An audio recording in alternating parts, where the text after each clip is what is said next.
Breaking news. J News. Entertainment is right. বিষ্ণুপুরের গর্জন, পূর্ব বিষ্ণুপুরের গর্জন, সমস্ত জায়গার গর্জন, হিন্দুদের গর্জন। আগামী 29শে এপ্রিল বিধানসভা নির্বাচনের দ্বিতীয় দফার ভোট। এই নির্বাচনকে কেন্দ্র করে দক্ষিণ 24 পরগনার বিষ্ণুপুর বিধানসভা কেন্দ্রের তৃণমূল কংগ্রেস মনোনীত প্রার্থী শ্রী দিলীপ মণ্ডল মহাশয়ের এক বিশাল রাজনৈতিক পথসভার আয়োজন হয় বিষ্ণুপুর পূর্ব দক্ষিণবাগী বৈশাখী ক্লাবের মাঠে।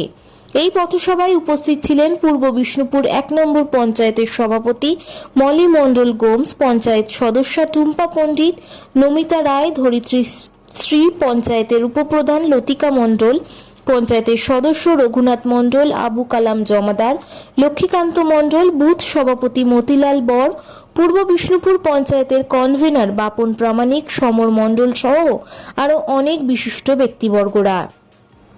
সভায় বিশেষ অতিথি হিসেবে বক্তব্য রাখেন 6 বারের বিধায়ক এবং 2026 বিধানসভা নির্বাচনের তৃণমূল মনোনীত প্রার্থী শ্রী দিলীপ মণ্ডল মহাশয়। তিনি তার বক্তব্যে এলাকার উন্নয়নের কথা তুলে ধরেন। Bureau report, J news. এই রাজনৈতিক বার্তার মধ্য দিয়ে আমরা বাংলার অস্মিতা রক্ষার জন্য কথা বললাম, বাঙালি ভাষার সম্মান মর্যাদা রক্ষার কথা বললাম। বিজেপি যে ভাওতা দিয়ে মানুষকে ঠকিয়ে ভোট নিয়ে আসছে সেটাকে আমরা সজাগ করলাম। এসসি এসটি ওবিসিদের সংরক্ষণ তুলে দিতে চাইছেন, তাই নিয়ে মানুষকে সজাগ সতর্ক আমরা করলাম। এবং এসআইআর মাধ্যমে যেভাবে বাংলার মানুষদের হেনস্থা করে চলেছে, সেই জায়গা তাদের মর্যাদা, তাদের স্বাধিকার, তাদের স্বাধীনতা যে কেড়ে নিতে চাইছে জোর করে, এই জোর করার বিরুদ্ধে বাংলার বাঙালিরা এক হোক এবং এই বিজেপিকে এখান থেকে পগার পাত্র আগের বার করেছে, এবারে দ্বীপান্তর করে দিতে হবে। 6 বারের বিধায়ক, 26-এ মনোনীত ক্যান্ডিডেট, তো কি কি কাজ এখনো আপনার? আমি 6 বার দাঁড়িয়েছি। একবার আমাকে জোর করে 2006 সালে 45টা বুথ দখল করে নেওয়ার পরে তবে আমি 6000 সামথিং ভোটে হেরে গিয়েছিলাম, কিন্তু মানুষ আমার পাশে ছিল, এখনো আছে। তাই এবারে আমরা এই 6ষ্ঠ বারের জন্য দাঁড়িয়েছি এবং এখানে আমাদের এই বিষ্ণুপুরে একটা রেকর্ড হবে। এর আগে 22.5 বছর পর্যন্ত একজন এমএলএ ছিলেন বামফ্রন্টের, সুন্দর নস্কর, তিনি প্রয়াত হয়েছেন। আর আমার এইটা হলে 25 বছর হবে। কি কি কাজ এখনো আপনার অসম্পূর্ণ রয়ে গেছে? আমি আমার ইশতেহারে বলে দিয়েছি যে একটা সরকারি কলেজ হলে আমার সবকিছু ইচ্ছা পূরণ হবে। আমাদের 2খানা থানার টাকা এসে গেছে, জায়গাও আমরা দিয়ে দিচ্ছি, সেটাও ঠিক হয়ে যাবে। ঠাকুরপুকুর মহেশতলা ব্লকে চৌরাস্তায় সমিতি আছে, সেইটাকে যদি আমরা হাঁসপুকুরে নিয়ে আসতে পারি তার জন্য জায়গা আমরা রেখে দিয়ে এস্টিমেট করে জমা দিয়েছি।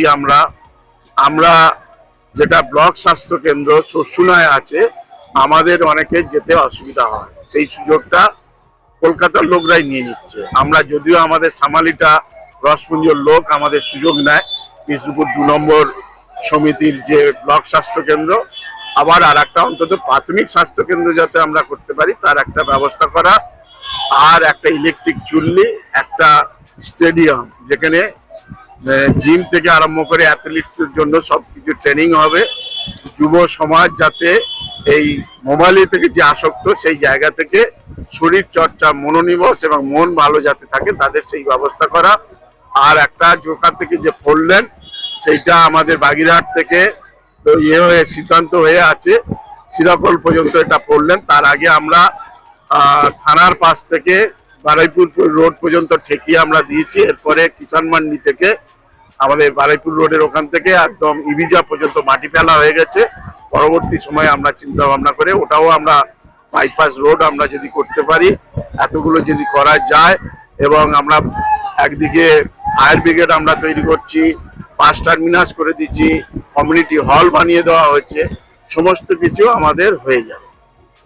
ভোট একদম দোরগোড়ায়, তো জনগণের উদ্দেশ্যে কি বার্তা থাকে?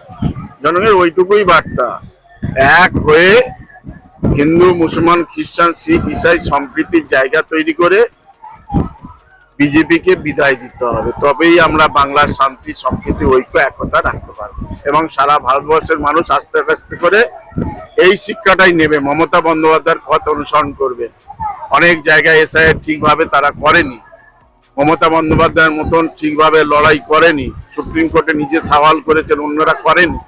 এই জায়গাটাতে আমরা বার্তা দেবো, শীত গ্রীষ্ম বর্ষা মমতা বন্দ্যোপাধ্যায় ভরসা। দাদা, আজকে আপনার এই সভায় উপচে পড়া ভিড় ছিল, মানুষ দাঁড়াতে পারেনি, রাস্তা অব্দি বন্ধ হয়ে গেছে এবং মহিলাদের ভিড় ছিল চোখে পড়ার মতো। হ্যাঁ, মানে এটা কি মা বোনদের তো মমতা বন্দ্যোপাধ্যায় মর্যাদা, সম্মান, অধিকার, স্বাধীনতা দিয়েছে, তাই মমতা বন্দ্যোপাধ্যায়ের পক্ষে তারা সর্বদাই আছে। এবং আমরা এখানে যেভাবে উন্নয়ন করেছি, যেভাবে ঘর বাড়ি থেকে আরম্ভ করে সমস্ত কিছু, রাস্তাঘাট, স্কুল, জলের লাইন ঠিক রাখা, তারপরে সুস্বাস্থ্য কেন্দ্র তৈরি করা, নিকাশি ব্যবস্থা, সমস্ত কিছু যেভাবে করেছি, তাই মানুষ আমাদের পাশেই আছে। হ্যাঁ, আমরা যেহেতু এটা বিধানসভার ভোট, সেহেতু আমাদের দিলীপ দা হচ্ছে ঘরের ছেলে, তিনি 6 বারের প্রার্থী, এটা আমাদের গর্ব।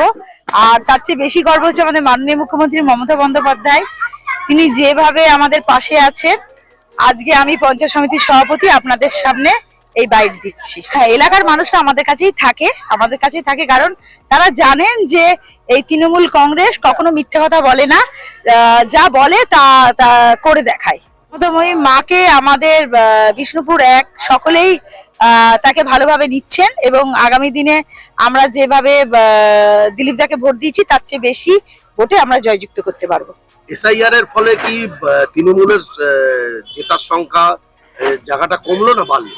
না, বাড়লো, কারণ মায়েরা বাবারা সবাই বুঝে ফেললো যে এসআর মানে তো এতদিন ধরে এত হেনস্থার মধ্যে দিয়ে ছিল না। কারণ আমরা বাঙালিরা মানে কি, আমরা মাছে ভাতে, আমরা আজকে আমরা মুসলিম কি খ্রিস্টান কি হিন্দু এটা তো বড় ব্যাপার না, আমরা প্রীতি সম্প্রীতির মধ্যে দিয়েই থাকি। কিন্তু এই এসআরটা করে মানুষকে যে বিপদে ফেলেছে, সেটা বিজেপি হারে হারে টের পাবে। তৃণমূল এতদিন ক্ষমতায় আছে, আপনার এলাকার কতটা উন্নতি হয়েছে সেটা কি? আমাদের দেখুন, আমাদের উন্নতি প্রায় 90 থেকে 95% হয়ে গেছে এবং সবকিছু কি আর একসাথে হয়? একসাথে তো হয় না। আর 5% কি 8% পড়ে আছে, সেটা আমরা এর পরবর্তীকালে আবার সব শুরু করব উন্নয়ন। আপনার নাম? আমার নাম মলি মন্ডল গোমস, বিষ্ণুপুর 1 নম্বর পঞ্চায়েত সমিতির সভাপতি। না, সোনা লোকে বলে সোনা, সোনা নয় তো খাঁটি, বলো যত খাঁটি তার চেয়েও খাঁটি বাংলার মাটি। ওরে ভাই, বাংলার মাটি আমার জন্মভূমির মাটি। আমাদের জন্মভূমির জন্য আমরা জীবন দেব, লড়াই করব, সংগ্রাম করব, অনেক সংগ্রাম আমরা করেছি।